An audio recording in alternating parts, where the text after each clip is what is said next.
Hi everyone and welcome to the channel. I've got kind of a detailed question to answer today in this video, and that is, do ball pythons need heat lamps? So I've got this really cool little acid 100% het for clown and albino to help me. I hope you can see that. I don't know if the phone's focusing or not, but he's awesome. He's got a nice little head stamp. This is one of my holdbacks from last year. But anyway, before I forget what I'm talking about,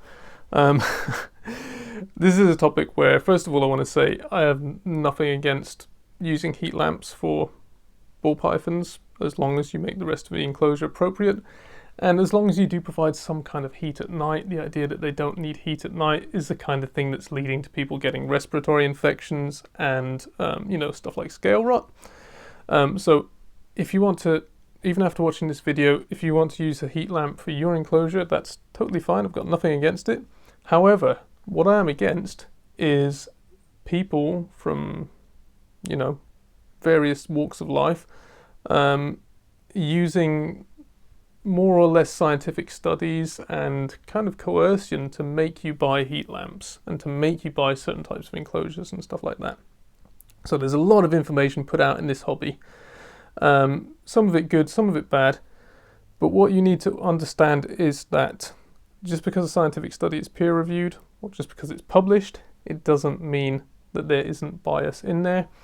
And the main thing that you really need to know is that the pet trade is worth billions. Just the legal pet trade is worth literally billions of dollars worldwide. So convincing people like you and me to use heat lamps and big enclosures or different types of enclosures for certain reptiles that might not necessarily need it is potentially worth hundreds of millions of dollars. So bear in mind that when you see someone talking about a study or telling you about this study and translating it to you as if it's fact, a study is always funded now.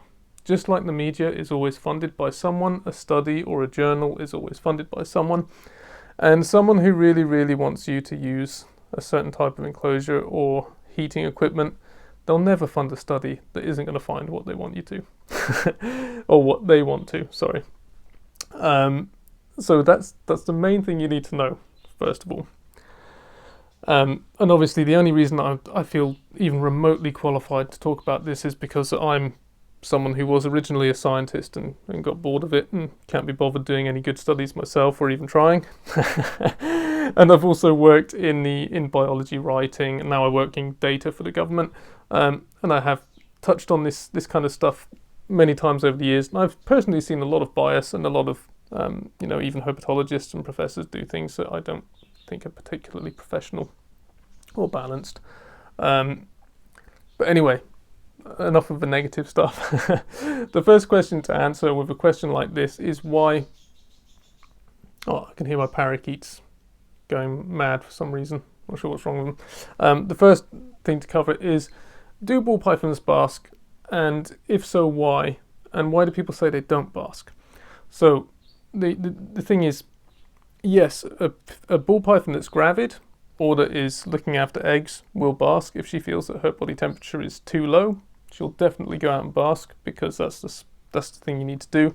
And when it comes to looking after their eggs, females, they just instinctively know what to do. Is it for UVB? Probably not. It's very unlikely, because they eat whole prey, and they don't need UVB exposure if they're getting whole prey. The rest of the time, we're often told that they do bask in captivity. And this is an interesting one, because this relies on what people are calling use of space studies. And they're saying, well, when you provide such and such to bask, ball pythons always bask. Now, let me explain to you what any biologist with any knowledge of any kind of experience or whatever knows. And this might be striking to hear it, but the truth is, a use of space study is a study where you get to design the enclosure. You put the animals in yourself, or with 2 or 3, maybe 4 other people maximum. You design this enclosure, and you provide the type of heat, and you provide the hiding places, you provide the layout, and you know this species already. So if you said to me, Will, I want a use of space enclosure, I'd say to you, what do you want it to prove? And then you'd say, well, I'm going to fund you and I'll give you this amount of money. I need the study to say What I'm trying to prove is that ball pythons bask. It really is that simple. If you want me to, I can make a study that says that. Or I can design it. I wouldn't be able to write it and publish it on my own, but I could design it. I could design a setup. Likewise, if you wanted a study that says that ball pythons only use belly heat and they only use heat pads, I can do that too. Any scientist could. So that's another little thing that people don't really like to talk about, but it's worth mentioning. This guy's exploring my arm for some reason. He's probably hungry, actually. So yeah, I know it all sounds bad, but I'm just trying to tell you the truth, basically.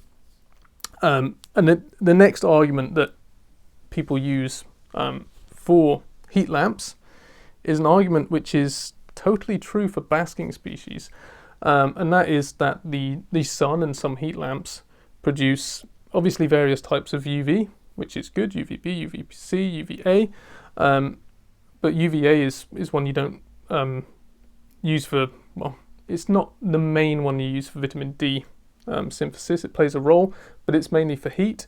And there's also something called, a lot of people call near infrared, which is similar to red light. It's a slightly different place on the spectrum. And that produces a lot of heat and a lot of penetrative heat that goes deep into the layers of tissue and really warms up the body well.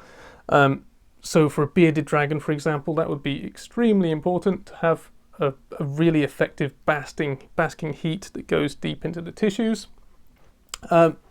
By the other token, it's also the same type of heat that causes skin cancer and plays a big role in it. UVA and some of the associated near spectrums next to it produce skin cancer, to the point where people have actually found yellow rat snakes, even though you don't call them that anymore. They're a type of eastern rat snake, I think now, with melanomas. So we have actually found snakes in the wild with skin cancer. But the idea that you need this type of heat for a snake that doesn't bask is false. And I'm going to show you why in a couple of slides. And we're just going to look through these quickly, and I'll explain it as kind of simply as I can, especially given my low level of physics knowledge. This is what we're told, first of all. We've got the sun giving out, amongst, other stuff, not just what I've listed here, giving out UVA and IRA, what a lot of people call near infrared and stuff like that. And if this snake wasn't in a hiding place, he was out basking, he'd get that deep penetrative heat from the sun. And you think, great, that's going to warm my reptile up perfectly. And for a basking species, this would be really important because that's part of their physiology, getting their heat in that way. Now, let's look at what actually happens that you're not always told. So we've still got this, you can see coming out from the sun, which, in captivity we're going to replace with a really good heat lamp. You can still see the near infrared coming out there. But what we've got, all these little red arrows coming from all directions, from the hiding place, from the ground, from the tree, which I've drawn like a 5-year-old would draw, is far infrared radiation, a bit like what you get off your radiators at home if you've got oil or gas heating. And this still warms everything up. It's a less aggressive type of heat, but if that snake is in there with this heat coming at it from all angles, you better believe that it is going to warm up to that temperature, because heat is a quantitative and a qualitative thing, and the type of heat doesn't really matter after a while, because all the molecules are going to end up moving at the same speed, and that's what heat is. So yes, this little snake, even though he's not basking, he will eventually warm up. So actually, a heat lamp is a great way to heat an enclosure. Like I said, all you have to do is just, in my opinion, provide heat at night as well. Now let's look at what happens when you've got your snake in a tub setup on a heat mat like I have. And this is where it gets tricky, and this is where some people kind of fall off, or they just don't agree. Basically, these little red arrows coming from, you've got your heat mat and your probe under there, your thermostat probe. These arrows coming up on the warm side are that kind of far infrared, like I said, which is a more gentle type of heat. And they are perfectly good at warming up the snake when he's sat in his warm spot. What it is terrible at is warming up the air, particularly in the ambient air in the enclosure, unless the enclosure is kind of small. So, what does that actually tell us? Well, sorry, I'm moving around on my chair. It actually tells us that, yes, heat lamps are excellent for any reptile.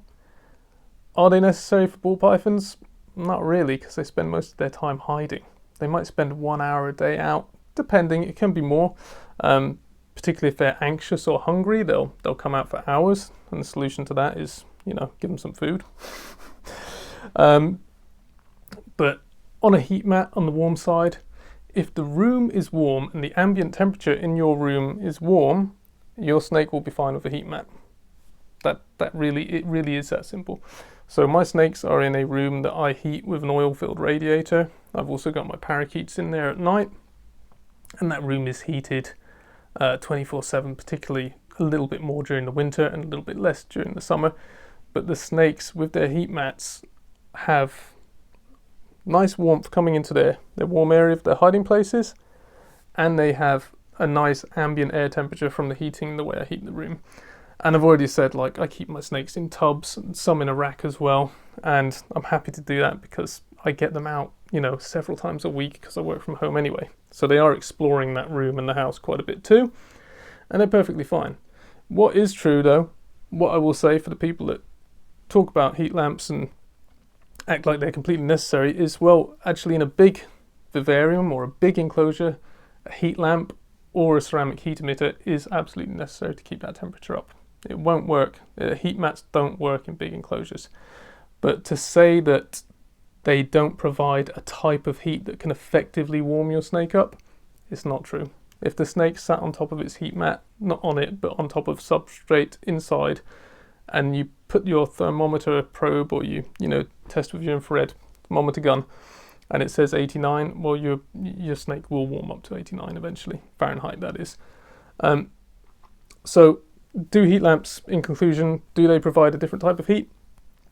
Yes, they do. They do provide a different type of heat. Do they provide a type of heat that your snake's going to sit under? Only if you take away other heat sources. So if you give a snake a heat lamp and a heat mat, you'll probably find that it's going to enjoy staying on its hiding place on its heat mat. So really, in my opinion personally, they don't need heat lamps. They need some form of heat, and it's up to you to decide what form you want to give and make it appropriate for the enclosure. If you've got a tub setup, or you want to do a tub setup and your house is warm, or you've got a warm room like I have, then a heat mat is going to be totally fine. If you want to do a big vivarium, you're going to need a ceramic heat emitter or a heat lamp. The only real goal with this video is to try and stop some of the kind of willful misinformation that's being put out there, and to tell you that no, a snake does not need that type of infrared radiation to successfully warm up, make its metabolism function and its immune system and all the rest. Is just not true. Heat is heat is heat. If a thermometer probe says it's correct temperature where your snake is sitting, that is all you need to know. So I hope this has been helpful and not too confusing. Personally, I do find it confusing. That's why I end up having to do slides and drawings. Even if the quality isn't great, I do find it helpful.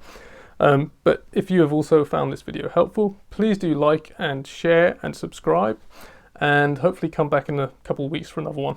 Thank you very much.